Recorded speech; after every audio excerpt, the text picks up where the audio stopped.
शुक्लाम्बरधरं विष्णुं शशिवर्णं चतुर्भुजं प्रसन्नवदनं ध्यायेत् सर्वविघ्नोपशान्तये गुरवे सर्वलोकानां विषजे भवरोगिणां निधये सर्वविद्यानां दक्षिणामूर्तये नमः। जन्माद्यस्य यदोऽन्वयातितरतच्चार्तेष्वभिघ्नस्वराट् तेने ब्रह्महृदाय आदिकवये मुह्यन्ति यत्सूरयः तेजो वारिमृदां यदा विनिमयो यत्र सर्गो मृषा धाम्ना स्वेन सदा निरस्तकुहकं सत्यं वरं धीमहि धर्मप्रोञ्चितकैतवोऽत्र परमो निर्मत्सराणां सदां वेद्यं वास्तवमत्र वस्तु शिवदं तापत्रयोन्मूलनं श्रीमद्भागवते महामुनिकृते किं वा परैरीश्वरः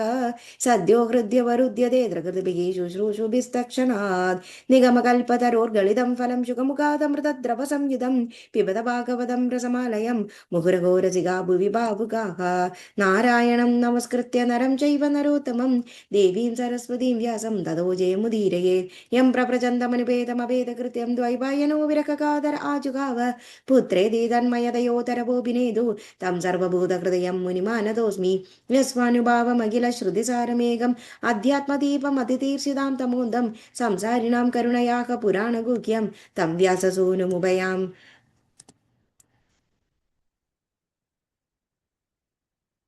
तं व्याससूनमुभयामि गुरुमुनीनां मूगं करोति वाचालं पङ्गुं लङ्घयते गिरिं यत्कृपातमहं वन्दे परमानन्दमाधवं यं ब्रह्मा वरुणेन्द्ररुद्रमरुतस्तुन्वन्ति दिव्यैः सवैः वेदैः साङ्गपदक्रमोपनिषदैर्गायन्ति यं सामगाः ध्यानावस्थितगद्गदेन मनसा पश्यन्ति यं योगिनो यस्यान्तं न विदुःसुर असुरगणा देवाय तस्मै नमः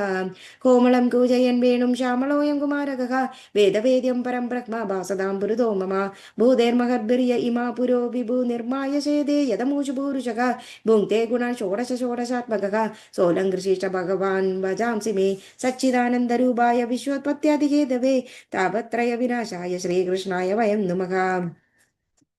अद चतुर्थोऽध्यायः राजोवाच देवासुरनृणां सर्गो नागानां मृगपक्षिणां सामासिकत्वया प्रोक्तो यस्तु स्वायम्भुवोन्दरे तस्यैव व्यासमिच्छामि ज्ञातुं ते भगवन् यथा अनुसर्गं यया शक्त्या ससर्ज भगवान् परः सूत उवाच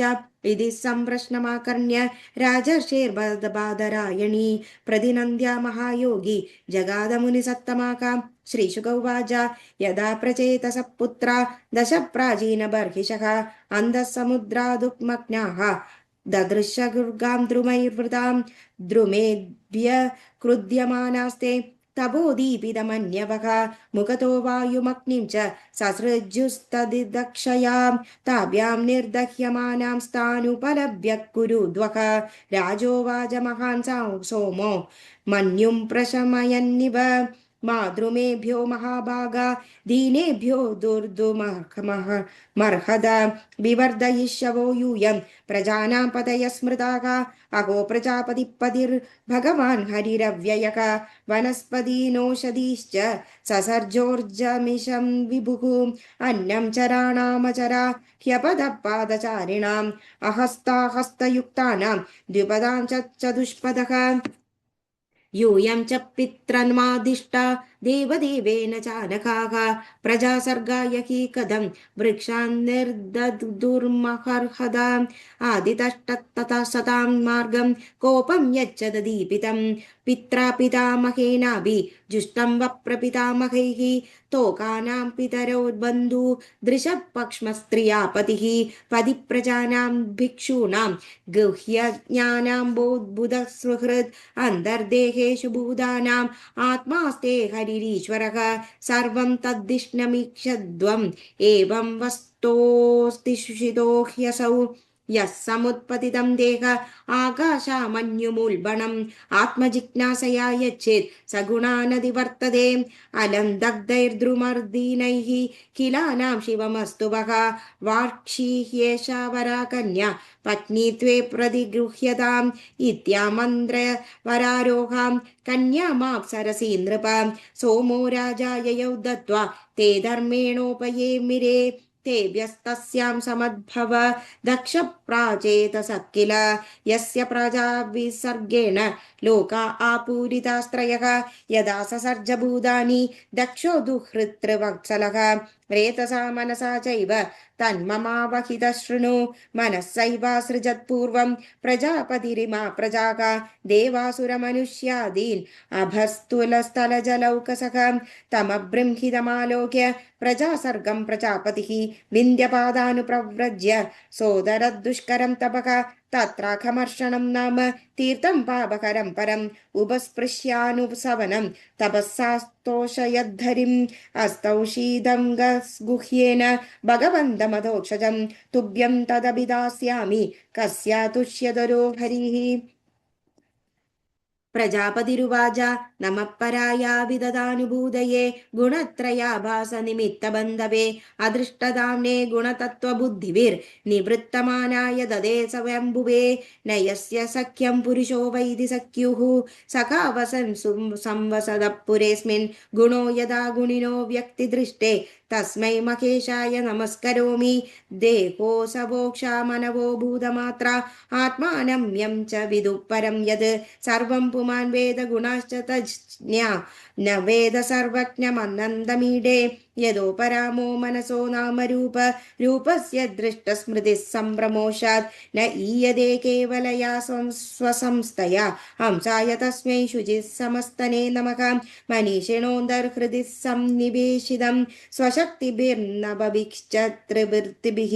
वह्निं यदा दारुणि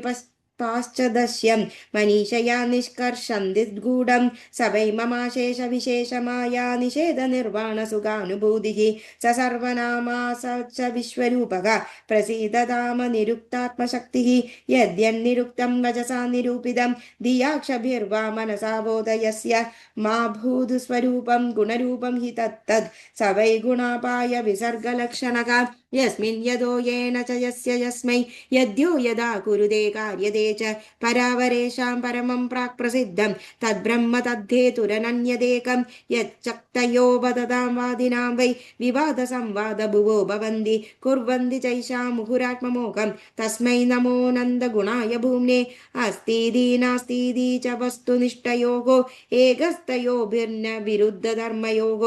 आवेक्षितं किञ्चन योगसङ्ख्ययोः समं परं ह्यन्युकुलं बृहत्तत् योऽनुग्रहार्थं भजतां पादमूलम् अनारां नामरूपो भगवानन्दः नामानि रूपाणि च जन्मकर्मभिर्बीजे समह्यं परमप्रसीदतु यप्राकृतज्ञानपदैर्जनानां यदाशयं देहगतो विवादी यदा निरपार्थिवमाश्रितो गुणं स ईश्वरो मे कुरुतान्मदोदतम्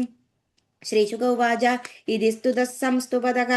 सत्तस्मिन्नखमर्षणे आविरासीत् कुरुश्रेष्ठ भगवान् भक्तवत्सलः कृतपादः सुवर्णांसे प्रलम्बाष्टमहाभुजः चक्रशङ्कासि चर्मेषु धनुपाशगदाधरः पीतवासाकरश्यामः प्रसन्नवदने क्षणः वनमालानि वीदाङ्गो लस्यश्रीवत्सकौस्तुभः महाकिरीटकटकः स्फुरन्मकरकुण्डलः काञ्चङ्गुलीयवलयन्नूपुराङ्गदभूषितः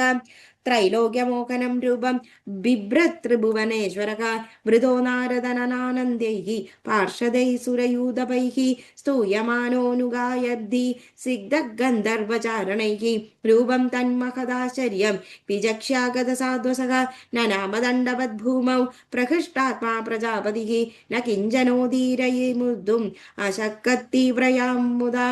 आपूरितमनोद्वारद्रै हृदिन्य इव निर्चरैः तं तदा वनदं भक्तं प्रजाकामं प्रजापतिं चित्तज्ञः सर्वभूतानाम् इदमाकत् जनार्दनः श्रीभगवानुवाच प्राचेतस महाभाग संसिद्धस्तपसा भवान् यच्छ्रद्धया मत्परया मयि भावं परं गतः प्रीतोकं ते प्रजानाथ यत्ते स्योद्बृहणं तपः ममैष कामो भूतानां यद्भूयासुर्विभूदयः ब्रह्मा भवो भवन्तश्च मनवो विबुधेश्वराः विबुधयो मम ह्येद भूतानां बुधिकेतवः तपो मे हृदयं ब्रह्मं तनुविद्या क्रियाकृतिः अङ्गानि क्रतवो जाता धर्म आत्मा सवत्सुराः अहमेवासमेवाग्रे नान्यत् किञ्चान्तरं बहिः संज्ञानमात्रमम् अव्यक्तं प्रसुप्तम् इव विश्वतः मय्यन्नन्दगुणे नन्दे गुणदो गुणविग्रहः यदासीत् तद एवाद्यः स्वयम्भू समबुध्यदजः स वै यदा महादेवो मम वीर्योपबृंहितः मेने किलमिवात्मानम् उद्यतः सर्गकर्मणि अदमेऽभिहितो देव तपोतप्यत दारुणम् नव विश्वसृजो युष्मन् येनादावसृजद्विभुः एषा पञ्चजनस्याङ्ग दुहिता वै प्रजापतेः असिग्नी नाम पत्नी त्वे प्रजेश प्रतिगृह्यताम् मिथुनव्यवाय धर्मस्त्वं प्रजासर्गमिमं पुनः मिथुनव्यवाय धर्मिण्यां भूरिशो भावयिष्यसि तत्त्वोदस्तात् प्रजा सर्वा मिथुनी भूय मायया मदीयया भविष्यन्ति हरिष्यन्ति च मे बलिं श्रीशुकवाच इत्युक्त्वामिषदस्तस्य भगवान् विश्वभावनः स्वप्नोपलब्धार्थ इव तत्रैवान्तर्धते हरिः इति श्रीमद्भागवते महापुराणे पारमहंस्यां संहितायां षष्ठस्कन्धे चतुर्थोऽध्यायः श्रीहरे नमः श्रीहरे नमः गोपिका जीवनस्मरणं गोविन्द गोविन्द